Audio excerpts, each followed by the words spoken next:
Halo guys, kembali lagi di channel Kuliah Sosiologi. Jangan lupa like, comment, and subscribe-nya ya.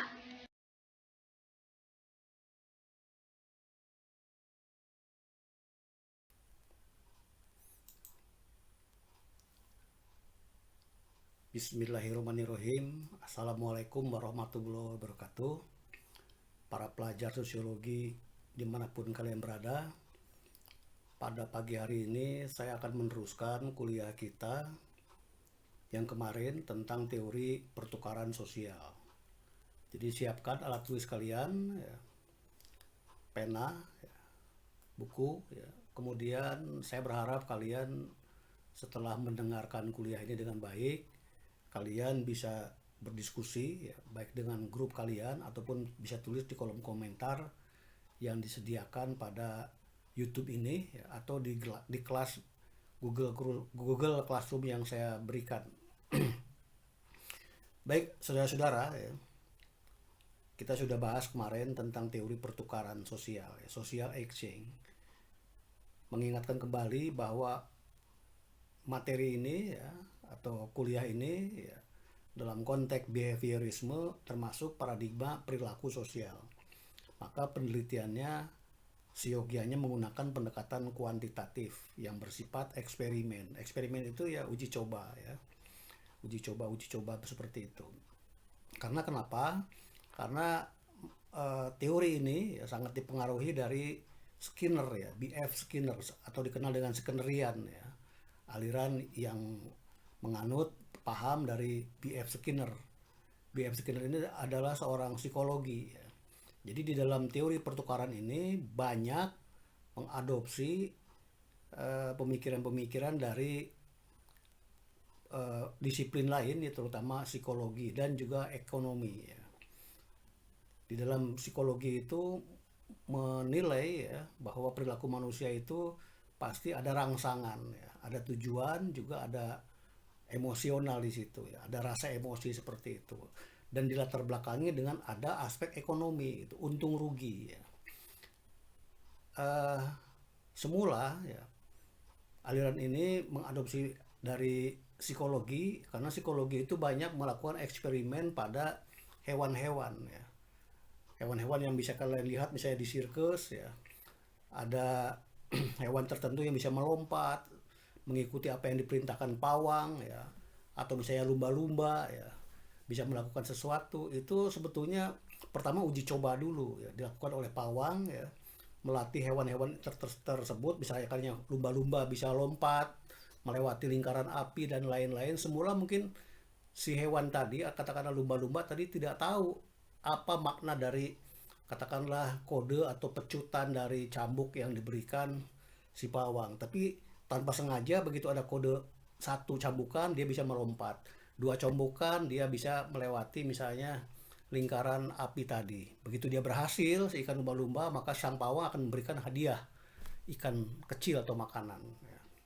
Jadi lambat laun berulang-ulang ya, sehingga menimbulkan pemikiran bagi benak si lumba-lumba tadi, kalau ada perintah tanda seperti ini dia akan melompat.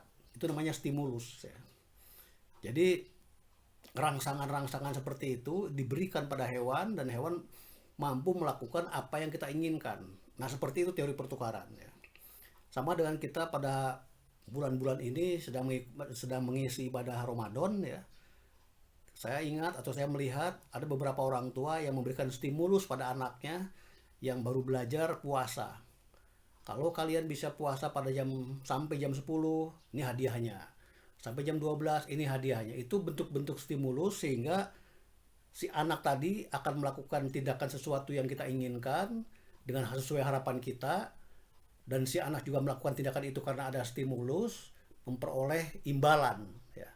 Hadiah apa yang dia lakukan kalau misalnya berpuasa atau mampu mengikuti puasa yang diperintahkan orang tuanya sampai batas waktu tertentu.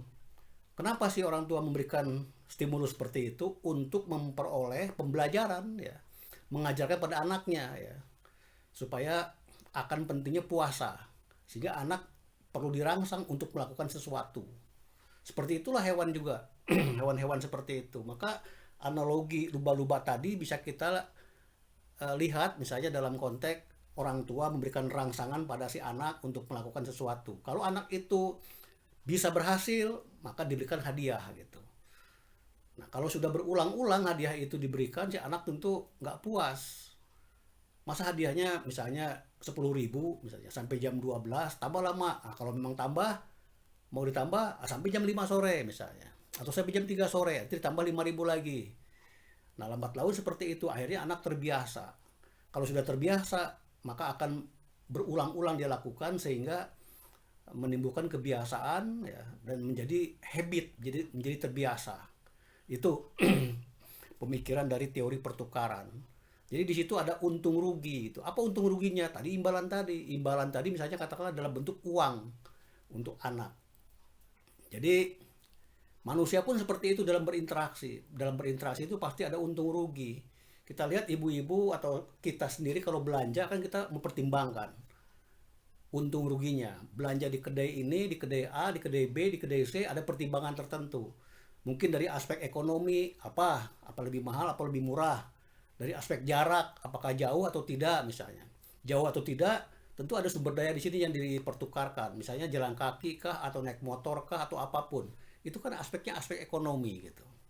Manusia seperti itu dalam bertindak. Seperti kalian mungkin dalam memilih juga. Dalam memilih teman, memilih dosen, memilih apapun, kalian tentu berpikir apa untung ruginya kalau memilih si A, atau mata kuliah A, mata kuliah B, atau dosen A, atau dosen B, atau dosen C. Itu semua kalian pertimbangkan dengan untung rugi. Untung rugi ini biasanya diukur oleh materi.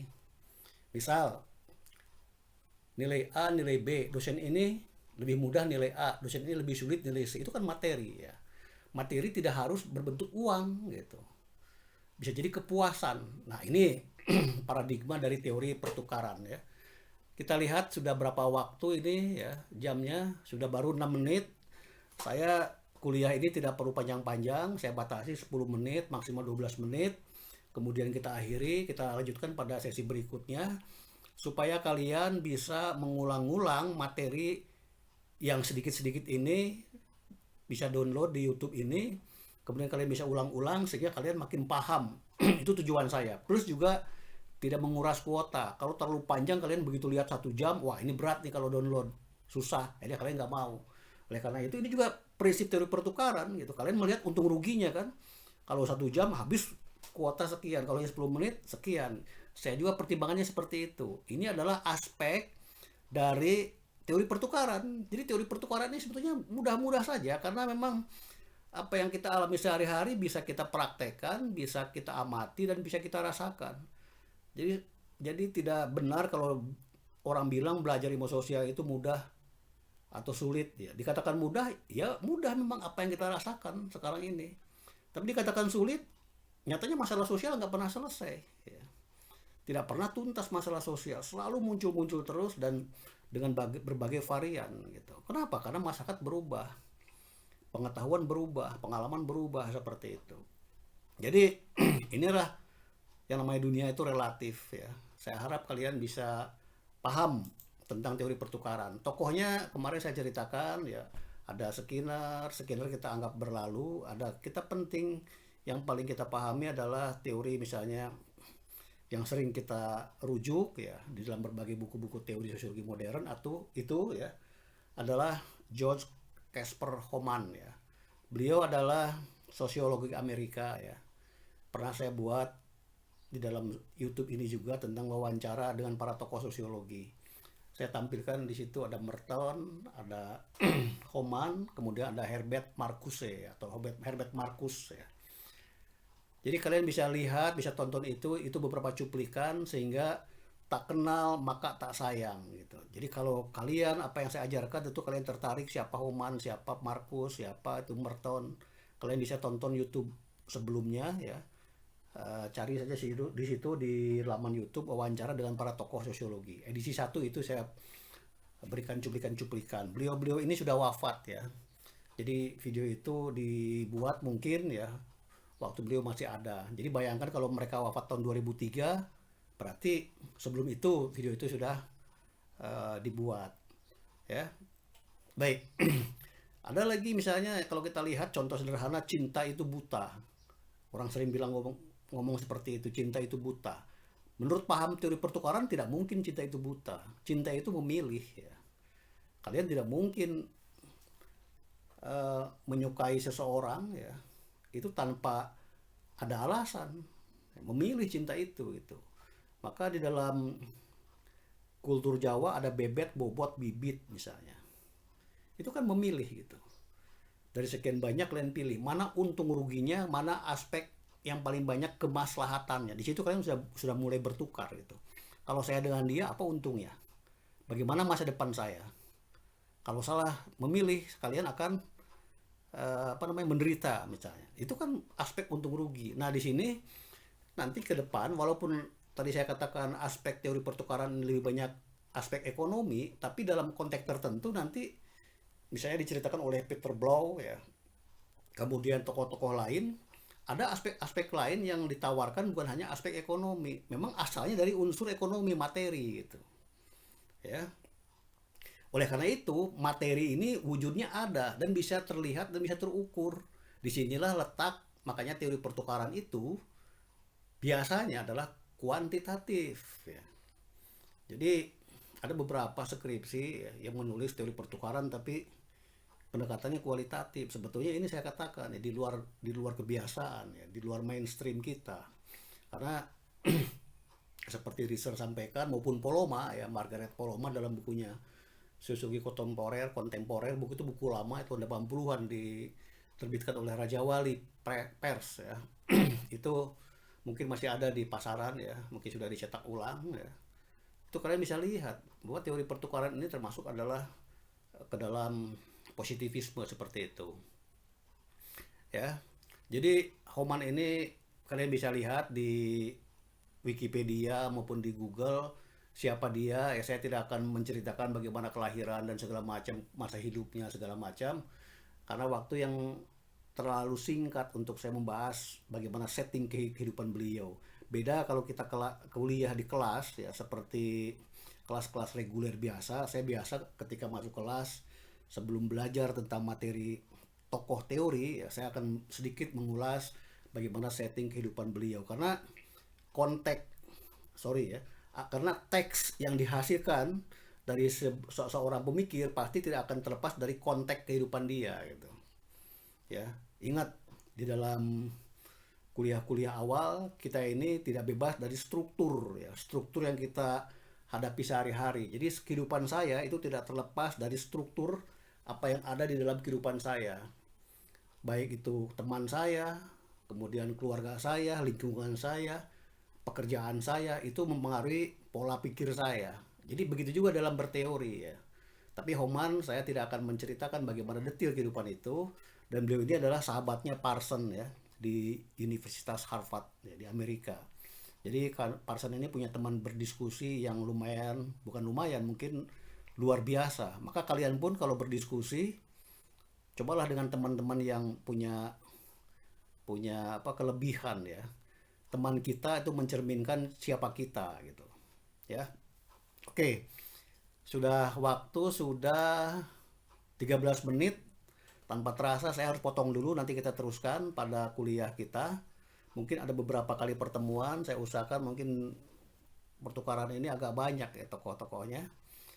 Mudah-mudahan dengan waktu yang mepet, singkat, dalam situasi work from home seperti ini, ada manfaatnya bagi kita semua ya.